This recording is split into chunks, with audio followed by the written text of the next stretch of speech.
It was about when he was about 10 years old, and he had a blood clot hemorrhage in his head, and he was really ill.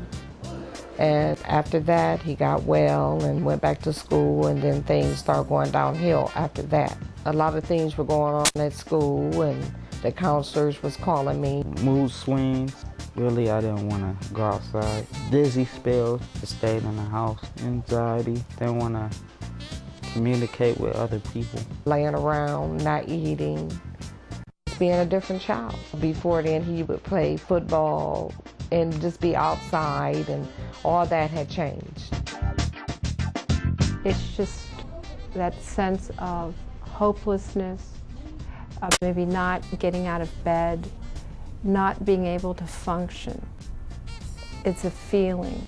When I explain to the kids, I say it's a brain chemistry screw up, where your chemicals aren't working in the way to make you feel stable all the time, or you have swings. The school personnel were key in coming to Mom and saying this is what we're seeing. So the teacher keeping an observation on kids, the school counselors, local physicians, anybody that's involved with the child in the community were key here. The positive things that have happened for this case all along is that someone took notice right away when the signs were there, or the red flags were there. So those red flags were withdrawal, separation from his friends, separation from wanting to do activities that he typically was involved with. And the key was that his mom immediately got into a position where she could get him help. And the local physician also made a referral. It's just all about just hanging in here together, and it gets better. It really does. In time, it gets better with the proper help. They're very tight now in a family system such as this, that has been benefit. There's been commitment all the way through and support. Well, really, I kept it to myself for a while because I really thought that nobody wouldn't understand. I do know a little bit about depression myself because it's happened to me too, and it's a horrible feeling for anybody that goes through it without the help. Get some help.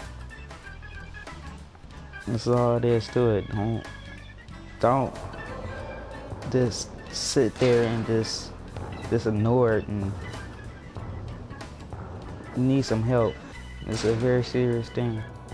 There's a team, and there's lots of services available for adolescents who have depression and some mental disorders. There are many support groups through your local mental health associations, through your community mental health centers, or mental health boards. Support groups for families, support groups for individuals with depression, and I would recommend to get involved for the education aspect.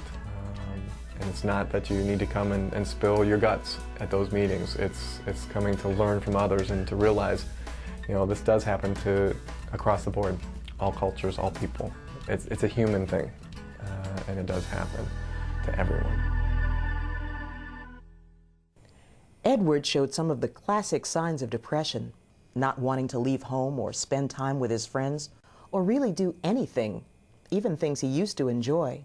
A lot of factors may have contributed toward Edward's depression: his serious physical illness at a young age, his parents' separation, and a family history of depression on both sides. The good news is that when Edward's behavior changed, people noticed. Teachers at his school, his mom, and they acted quickly. With medication, continued counseling, and the support of his family, Edward is successfully managing depression. A lot of young people are involved in sports, and on any given day, things might not go the way they or their team would like them to. That can be very painful physically, mentally, or emotionally. There's a difference, though, between just having a bad day and having depression. Occasional feelings of sadness are a normal part of life.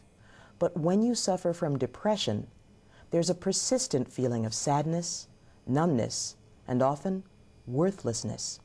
It just doesn't go away. Depression is not just having a bad day. Depression is not a sign of personal weakness or something you can wish away on your own. You can't just snap out of it. Without treatment, symptoms can last weeks, months, or years.